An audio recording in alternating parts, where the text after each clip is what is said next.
ओम शांति। आज प्यारे मीठे बाबा की मुरली मंथन की डेट है 24 अगस्त 2023। तो आज मीठे मीठे बाबा अपने बच्चों से कह रहे हैं, आवे बेचारी याद से ही तुम्हारी अवस्था अचल अडोल बनेगी। पुरुषार्थ करो, एक बाबा के सिवाय दूसरा कुछ भी याद न आए। भगवान कह रहे हैं, आवे बेचारी याद से ही तुम्हारी अवस्था अचल अडोल बनेगी।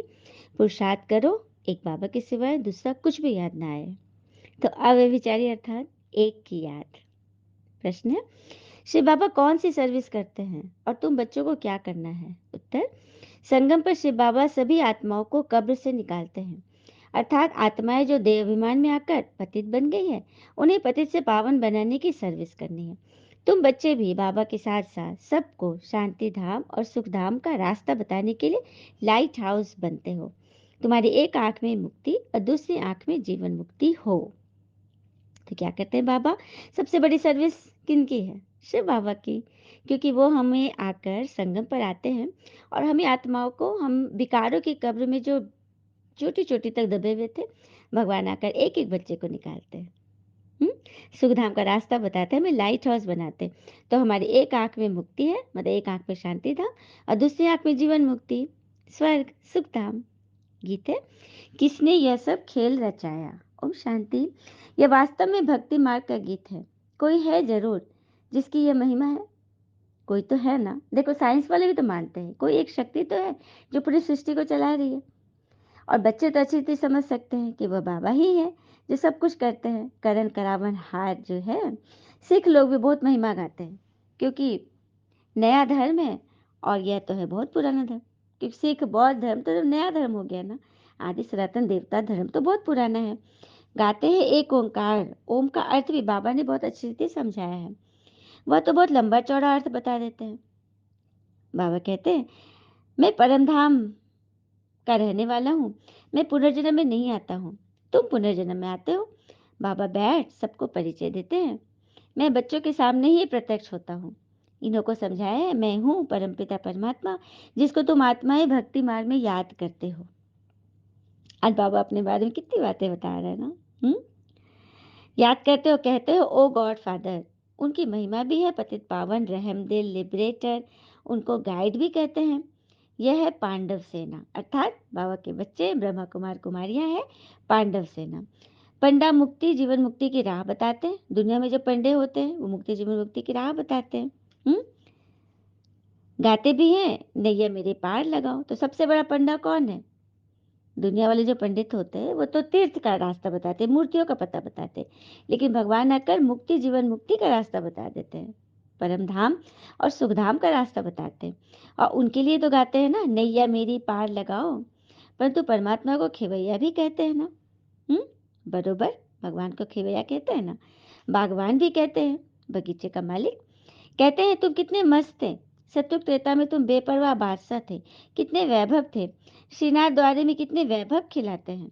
पक्की रसोई बनाते हैं। जगन्नाथ के मंदिर में दाल चावल बनाते हैं। बाबा ने आज श्रीनाथ मंदिर, जगन्नाथ मंदिर को याद किया। पता है, जगन्नाथ मंदिर में जो रसोई बनती है उसके बारे में विशेष बात यह है कि जो परिवार वो भोग बनाएगा, जो पंडे का जो परिवार है, उसी परिवार के लोग पीढ़ी दर पीढ़ी उसी भोग के काम में, मतलब प्रवीण रहते हैं। उसी परिवार के लोग सदियों से भोग बना रहे हैं, पीढ़ी दर पीढ़ी चलता आ रहा है ना। बड़ी बात फिर है, जो जितना भी भोग बनेगा, और हजारों आदमी के लिए वहां भोग बनता है, तो इतने बड़े बड़े थाल में जितना भी भोग बना, वो सारा का सारा थाल उठाकर भोग लगाया जाता। एक कण भी रसोई घर में नहीं छोड़ा जाता, है ना। बड़ी बात, मतलब एकदम आश्चर्य वाली। और जब भोग लगाते हैं ना, तो वहां पे 3 देवता की मूर्ति है, पता है ना सबको। बलभद्र जी, सुभद्रा जी और जगन्नाथ जी। हाँ, ये 3, 2 भाई और एक बहन सुभद्रा जी, इन तीनों की वह मूर्ति है, लेकिन काले पत्थर की मूर्ति है। बाबा इस पर भी बोल रहे हैं ना कि देवताओं की मूर्ति काला क्यों बना दिया? क्योंकि वे वाम मार्ग में जब गए तो जो गोरे थे वही फिर श्याम बन गए, इसीलिए काले पत्थर की मूर्ति बनती है। लेकिन अब देखिए भोग कैसे लगाया जाता है। तो वहां पर एक दर्पण रखा जाता है, नीचे थाल रूपी एक दर्पण है जिसमें जल होता है, और जल छोड़ा जाता है शंख से। शंख हाथ में रखते हैं और उसके ऊपर जल गिराया जाता है। वो जल सीधे जाता है उस थाल में, दर्पण में, और उस दर्पण में जब तक उन तीनों देवताओं की चित्र की परछाई नहीं आती है, तब तक पंडित लोग, ब्राह्मण लोग प्रार्थना करते रहते हैं, कीर्तन करते रहते हैं, उनको आह्वान करते रहते हैं। कितनी सुंदर बात है ना। जब तक उस जल में उनकी छवि न दिख जाए, मतलब जब तक छवि न दिखना अर्थात जब तक भगवान वहां पे विराजमान नहीं हो गए, भगवान प्रकट नहीं हो गए, तब तक उनको भोग नहीं लगाया जाएगा। तो क्या ये हम लोग नहीं कर सकते? हम लोग भी तो बाबा को भोग लगाते हैं ना। हम्म। तो बाबा की छवि है, बाबा का लाइट है, क्या हम उस लाइट को उस दर्पण में नहीं देख सकते, उस जल में? हम्म। कि बाबा आ गए। सुंदर टचिंग है ना। तो इस तरह से जब भगवान आएंगे तब उनको भोग लगाया जाएगा। और एक और बहुत बड़ी बात है कि जब भोग बनकर जाता है तो उसमें कोई खुशबू नहीं होती है, कोई खुशबू नहीं आती है। लेकिन जब भोग लगा देते हैं, भगवान जो स्वीकार कर लेते हैं, तो पूरा मंदिर खुशबूदार हो जाता है। सुना? उस भोग में शक्ति आ जाती है। और भोग लगाने के बाद जो पुजारी हैं वो आंख मूंद कर थोड़ी देर बैठ जाते हैं, अर्थात भगवान से मीठी मीठी बातें करते हैं। और उन्हें ये अनुभव होता है कि भगवान कह रहे कि आज कढ़ी तो बहुत टेस्टी है, स्वादिष्ट है, फलाना में नमक कम है। हाँ, ऐसे करके वो लोग मीठी मीठी बातें करते हैं। तो देखा, ये है जगन्नाथपुरी के भोग लगाने का रहस्य। और दाल चावल, विशेष का दाल चावल बनता है वहाँ, और फर्स्ट क्लास चीज़ें बनती हैं। श्रीनाथ जी को भोग लगाते हैं, फिर पुजारियों को मिलता है, और फिर वो जाके दुकान में बेचते हैं, उससे शरीर निर्वाह, क्योंकि इतने सारा भोग लगा ना, तो ये रस्म है। तो बाबा ने इसको क्लियर किया। तो बाबा कहते थे, लेकिन तुम बच्चे तो स्वर्ग के मालिक बनते हो ना। हम्म। वहाँ जो वैभव खाते हो वह दास दासियां भी खाते हैं। 36 प्रकार के वैभव बनते हैं, इतने तो खा नहीं सकेंगे, फिर दास दासियां खाते हैं। स्वर्ग की बात बाबा बोले, 36 प्रकार, 56 प्रकार, 108 प्रकार के भोग लगेंगे, लेकिन इतने तो देवी देवता नहीं खाएंगे ना। अच्छा, हम देवता को कितना भोग लगाते हैं? सही बात है, कितना? 2 दाना, 4 दाना, 5 कोर, ज्यादा से ज्यादा 5 कोर, इतने खिलाते हैं ना। तो उतने से उनका पेट भर जाता है सत्युग में भी, तो वो लोग उतना ही खाते हैं। तो बाकी जितने भोग लगता है, उनको परोसा जाता है, वो सब दास दासिया के पास जाता है। सुना? तो बस इससे खुश मत हो जाना। बाबा कह रहे कि दास दासी को बहुत भोग मिलता है, लेकिन है तो दास दासी ना। हाँ, तुमको तो राजा रानी बनना है, दास दासी के लिए पुरुषार्थ मत करो। उस भाव में मत चल जाओ कि दास दासी को भी इतना भोग मिलता है, खाने को, पहनने को, हीरे मोती पहन मिलते हैं, नहीं। लेकिन पद तो एकदम कम है ना। तुमको तो राजा रानी बनना है, तुम तो वहां मौज में रहोगे। वर्ल्ड ऑल माइटी अथॉरिटी का स्थापन किया हुआ स्वर्ग का राजभाग तुम बच्चों को मिलता है। फिर आगे बोल रहे बाबा, कहा जाता है ना, ज्ञान भक्ति वैराग्य, पहले ज्ञान फिर भक्ति वैराग्य। तो दुनिया का वैराग्य 2 प्रकार का होता है। हाँ, वैराग्य भी बाबा कहते हैं 2 प्रकार के होता है। एक होता है सन्यासियों का हद का वैराग्य, जिसमें घर बार छोड़ देते हैं, जंगल में जाते हैं। हाँ, लेकिन वे भी गुप्त मदद करते हैं, पवित्रता की मदद करते हैं, जिससे भारत का बहुत फायदा हो जाता है। और जैसे विनाश के लिए कहा जाता है इनसे स्वर्ग के गेट खुलते हैं, वैसे ये भी पवित्रता की मदद करते हैं। इसलिए तो बाबा सन्यासियों की बहुत महिमा करते हैं। ड्रामा में उन्हों की महिमा है। बाबा कहते हैं यह ज्ञान प्राय लोप हो जाता है, तो उनका है हद का वैराग्य और तुम्हारा है बेहद का। और हद में वो लोग क्या करते हैं? हद की चीजों को छोड़ते जो इन आंखों से दिखाई दे रहा है। लेकिन तुम किन को छोड़ते हो? अपने अंदर की कमी कमजोरी जो दिखाई नहीं देती। अपनी कमी तो दिखती ही नहीं है। गृहस्थ व्यवहार में रहते सिर्फ बुद्धि से भूलना है।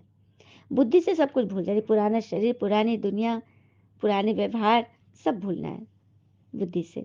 और नई दुनिया वाले संस्कार भरने, क्योंकि तुमको कहाँ जाना है? हाँ, स्वर्ग जाना है ना, तो उसके संस्कार अभी से ही भरने हैं। तो अपने को दे ही समझो। वे तो कहते थे कि आत्मा निर्लेप है, कुछ भी खाओ पियो। दुनिया में भी देखते हैं बहुत लोग जो बहुत खाने पीने के जो शौकीन होते हैं, वो लोग कहेंगे अरे एक ही जीवन तो मिला है।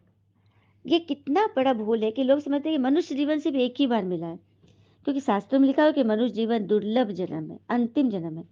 लेकिन ये नहीं है। मतलब हर योनि से होते हुए, मतलब कोई ना कोई पशु पक्षी और विचित्र योनि से होते हुए मनुष्य जन्म में आते हैं, ये बिल्कुल रॉन्ग है। मनुष्य सृष्टि का बीज है, तो हर जन्म में मनुष्य सृष्टि ही बनेंगे, मनुष्य में ही जन्म लेंगे। इसे यह नहीं कहना है कि एक जन्म तो मिला है, खाओ पियो मौज करो, नहीं। जन्म जन्म हम मनुष्य में ही आते हैं, लेकिन ये दुर्लभ जन्म इसलिए गायब है क्योंकि इस जन्म में भगवान हमसे आके मिलते हैं। तो अनेक मत मतांतर है ना, जिसको जो मन में आया वो कह दिया, लिख दिया और चलने वाले चल दिए। तो कैसी रस्म रिवाज है, जिसने जो मत चलाई वो चल पड़ी। हाँ, जैसे यहाँ कोई आदिदेव को महावीर कहते हैं, फिर महावीर हम लोग हनुमान को भी कहते हैं। वास्तव में तुम सब महावीर महावीरियाँ हो, महावीरियाँ हो जो माया पर जीत पाती हो, उसी को तो महावीर कहेंगे ना। तो तुमको अपनी अवस्था ऐसी रखनी है जैसे अंगद को रावण हिला न सका। लंका में जाकर अंगद ने अपने पांव जमा दिए तो रावण भी हिला नहीं सका। देखा, तो तुम महावीरों को भी भले कितना भी माया का तूफान लगे पर तो हिलना नहीं है। लेकिन यह अवस्था अभी नहीं होगी, पिछाड़ी में होगी। कितने भी विकल्पों के तूफान आए लेकिन अडोल रहना है। हाँ, पिछाड़ी में ही अचल अडोल बनेंगे, अभी तो हिसाब किताब चलते रहेगा, है ना। फिर बाबा कहते हैं अचल घर याद है ना, हमारा तुम्हारा अचल घर है स्वर्ग, जहाँ तुम अचल अडोल अवस्था में रहते हो। उसके ऊपर गुरु शिखर है, गुरु शिखर अर्थात परम धाम, जहाँ भगवान रहते हैं, सत्य गुरु परम गुरु वहाँ रहते हैं। तुमको पता है ना, अभी समझ रहे हो कि ऊंच से ऊंच से बाबा है जो रचयिता है, और उसके बाद ब्रह्मा विष्णु शंकर जी, उनके बच्चे सेकंड नंबर जो सूक्ष्म वतनवासी है, सूक्ष्म वतन में रहते हैं। बाबा ने आकर इस वतन का भी हमें परिचय दिया। सूक्ष्म वतन सटल दुनिया जो कि स्थूल चीजों से नहीं बनी है, वो सूक्ष्म है, वो दिखाई नहीं देगी, वो बाबा ने आकर हमें बताया। फिर बाबा कहते हैं तुम्हारा है प्रवृत्ति मार्ग, हम्म, जो ब्रह्मा द्वारा स्थापन कराते हैं। ब्राह्मण धर्म में ऊंच से ऊंच, देवताओं से भी ऊंच हो तुम, क्योंकि तुम सर्विस करते हो। बाबा ने हम बच्चों को भगवान के मददगार की श्रेणी में रखा है, तो हम देवताओं से भी ऊंचे हैं। देवताओं ने कभी बाबा की मदद नहीं की, वो तो सिर्फ प्रारब्ध भोगे, अपने स्वर्ग में राजपाट किए, सर्विस नहीं करते, वे सेवा नहीं करते। देवी धर्म की स्थापना कर तुम विश्व के मालिक बनते हो। हम्म, तो बर्थडे से बाबा का ही मुख्य है, क्योंकि महिमा से बाबा की होनी चाहिए, क्योंकि इतनी बड़ी सर्विस वही करते हैं, बाकी देवी देवता भी सर्विस नहीं करते। पतितों को पावन बनाने का काम सिर्फ भगवान का है, शिव बाबा का, वो आकर करते हैं तो महिमा भी उनकी है। हम्म, लेकिन पहले होती थी अव्यभिचारी भक्ति, अव्यभिचारी अर्थात एक की याद। लेकिन अभी तो बिल्कुल व्यभिचारी हो गई, जहां मन जिसको बोलते यहाँ पूजो वहां चल जाएंगे, इस पत्थर को पूजो वहां चल गए, इस पेड़ को पूछो, हवा को पूछो, सूरज को पूछो, चांद को पूजो, बस चल दिए। जबकि बाबा तो कहते हैं ये तो सृष्टि की बत्तियां हैं। हम्म, पूजना है तो ज्ञान सूर्य से बाबा की महिमा करो, जो आत्माओं को पति से पावन बना देते हैं, है ना बड़ी बात। हम्म, बाबा कह रहे हैं कि तुम अभी प्रैक्टिकल में मेरे पास बैठे हो और मुझसे राजपाट पाने की विधि सीख रहे हो। अब तुम्हारी एक आंख में है मुक्ति, दूसरी आंख में जीवन मुक्ति। तुम लाइट हाउस बनते हो। लाइट हाउस का क्या काम होता है, ऊंचे तो ऊंचे उसकी वो टावर बनी होती है, और बहुत दूर दूर तक रेंज तक उसकी लाइट जाती है। तो वैसे तुमको बनना है। तुम्हारी दृष्टि, तुम जितने ऊंचे तो ऊंचे बनोगे अपने मन बुद्धि से, उतना तुम्हारी ऊंची लाइट जाएगी, और वहां से तुम चारों तरफ हर आत्मा के अंधेरे मन को प्रकाशित करोगे। यह है। और कहते हैं ना, मर्यादा में जब बात आती है ना, तो सिर्फ कहा जाता है कि औरतों को मर्यादा में रहना चाहिए।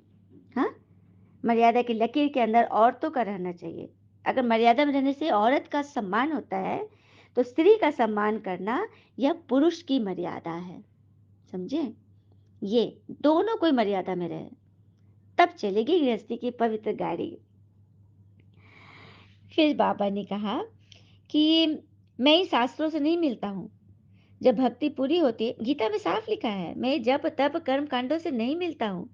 मैं जब आऊं, मैं अपने बारे में बताऊं, तब तो मुझसे मिलोगे। लेकिन किसी को समझ ही नहीं आ रहा कि क्या कहे बाबा।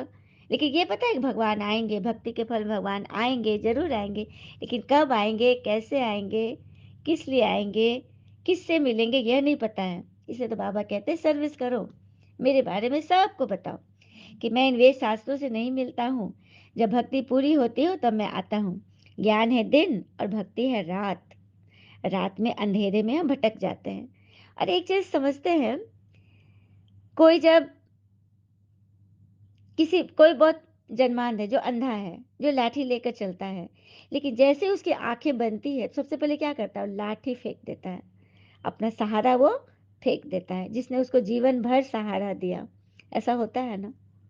जिसने आपको सबसे ऊँचा उठाया, आप जब ऊँचे उठ गए, तो फिर सबसे पहले आप उसी को हटाते हो, हुँ? ताकि इसका नाम अब सामने नहीं आना चाहिए, है ना? तो ये क्या है? हुँ? तो यही सब तो है, मतलब अहंकार आ गया ना आपको, तो अहंकार से बचना है। और रात में हम अंधकार में तो चोट लगेगी लगेगी, इसीलिए भगवान दिन का उजाला लेकर आए, जहाँ हमें इन आँखों से ज्ञान के नयन से देखेंगे तो हमें कभी भी चोट नहीं लगेगी। हुँ? आधा कल्प है रावण राज, तो रावण तो देखने में नहीं आता। बुद्धि से समझते हो ना कि इनमें काम का भूत है, क्रोध का भूत है, लोभ है, आलस्य है, ये सब क्या है? बुद्धि से दिखता है, ये सब दिखने की चीज़ नहीं है। आलस्य कोई दिखता है क्या? कोई चीज़ है क्या? नहीं ना। तो अशुद्ध अक्षर सतयुग में ये सब अक्षर सतयुग में नहीं आएँगे, काम, क्रोध, लोभ, मोह। वहाँ तो किसी को गाली भी नहीं देते। ये सब बातें वहाँ नहीं होती, क्योंकि वो स्वर्ग है, पावन दुनिया है। लेकिन बाबा स्वर्ग तो रचते हैं, लेकिन स्वर्ग रचकर फिर अपने को छिपा लेते हैं। इसीलिए तो भक्तजन बच्चे गाते हैं, हुँ? ऐ खुदा तू बता तेरा क्या नाम है, तू है रहता कहाँ, तेरा क्या काम है, क्या है तेरी रजा, तू क्यों गुमनाम है, तुझ पे खुद को छिपाने का इल्जाम है।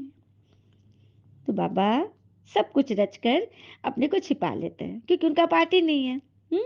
इसलिए उन्हें कोई नहीं जान सकता। भले शिव का चित्र है, परंतु पता कुछ भी नहीं। शिव बाबा कब आए, कैसे आए, ब्रह्मा विष्णु शंकर का क्या राज है, वो कहाँ रहते हैं, लक्ष्मी नारायण को सतयुग में इतनी ऊंची रजाई कैसे मिली, ये सब राज आपको ब्रह्मा कुमारी सेंटर पे आकर कोर्स में ये सारा कुछ पता चलेगा। ये मंथन में इतनी सारी बातें तो नहीं हो सकती ना, हुँ? क्योंकि इतने सारे पॉइंट 4 पेज की मुरली पहले ही होती है। तो ये आप, अगर आपको ये सब कुछ जानना है, तो आप ब्रह्मा कुमारी सेंटर पे निकटवर्ती अपने सेंटर पे जाए, पता करें गूगल ऐप पे, आपको पता चलेगा और आप वहाँ जाकर ये सारी चीज़ों का राज जान सकते हो। फिर खुद भी पढ़ो और औरों को भी बताओ, क्योंकि भगवान आए हैं और यही तो वो सर्विस है कि बाबा ने ब्रह्मा का तन लिया हुआ है इस ज्ञान सुनाने के लिए, और ब्रह्मा से फिर ब्राह्मण पैदा होते हैं। और सब सत्संगों में ऐसी बातें नहीं होती, वहाँ किसी चीज़ की मनाही तो बिल्कुल नहीं होती, वहाँ पवित्रता की कभी कोई लेक्चर नहीं दिया जाता, कोई प्रवचन नहीं होता। लेकिन यहाँ भगवान को पवित्रता ही सबसे प्रिय है, क्योंकि दुनिया में इलेक्शन होता है, लेकिन यहाँ देवी कुल की आत्माओं का सिलेक्शन हो रहा है। तो यहाँ तो वही बच्चे आएंगे जिनके अंदर पवित्रता की कशिश होती है। जैसे कि देवी देवताओं के अंदर पवित्रता कशिश होती है ना, तो उनको कितना ऊपर रखते हैं, कितना ऊंचा उठाते हैं। हम्म शास्त्रों में भी है ना, शक्तियों ने बाण मारे। हाँ, अगर स्थूल बाणों की बात होती तो ऐसे थोड़ी कहते परम पिता ने बाण मरवाए। क्या भगवान किसी को मरवाएंगे? नहीं। तो कौन से बाण की बात हो रही है? तो यह है ज्ञान के बाण। तुम हो ब्रह्मा कुमार कुमारियाँ, लेकिन लोग कह देते ब्रह्म कुमारियाँ। ब्रह्म कुमारियाँ रॉन्ग है। बोलो तो ब्रह्म को ही भगवान कहते हो। ब्रह्म तो परमात्मा के रहने का घर है। ब्रह्म तो एक तत्व है, छठा तत्व। तो इस बात को समझना है, हम लोग ब्रह्म कुमारी नहीं है, हम हैं ब्रह्मा कुमार कुमारी, अर्थात ब्राह्मण कुमार कुमारियाँ। बाबा कहते कई लोग सन्यासियों के आगे बहुत श्रद्धा रखते हैं, पवित्रता का मान है। बड़े बड़े आदमी वीआईपी भी सन्यासियों के पास जाते हो, कहते महात्मा जी चलिए हमारे घर भोजन करिए। बहुत खातिरी करते हैं पवित्रता के कारण ना। लेकिन आजकल कई डाकू भी सन्यासी का वेश धारण कर लेते हैं, जो आए दिन हम सुनते हैं, समाचारों में आता है ना कि फलाना आश्रम में ऐसा चीज होता था, उनको जेल भेजा गया, है ना। तो समझ में आना है। और रावण भी किस रूप में आया था? ब्राह्मण के रूप में आया था, साधु के रूप में ना। तो बचना है हर एक चीज को। अब अपनी बुद्धि के चक्षु खोल के रखने हैं ज्ञान के, तो उससे हमें सब कुछ समझ में आएगा। और फिर बाबा कहते हैं कि तुम अभी सारे सृष्टि के चक्र को जान गए हो, क्रिएटर, डायरेक्टर, मुख्य एक्टर, सबको तुम जानते हो। और माया की जो कीचड़ लगी है वो अब धोई जा रही है। बाबा कहते हैं मैं धोबी भी हूँ, बड़े से बड़ा सुनार भी हूँ, तुम्हारे जेवर को भी भट्टी में डालता हूँ। सोना क्या, अग्नि क्या करती है? सोना को परखती है जलाकर, है ना। तो अगर कोई परिस्थिति आ रही है, बहुत आपका मन जल रहा है, काफी तरह से आप परेशान हो रहे हो, तो इसका मतलब ये मत सोचना कि आप हार रहे हो।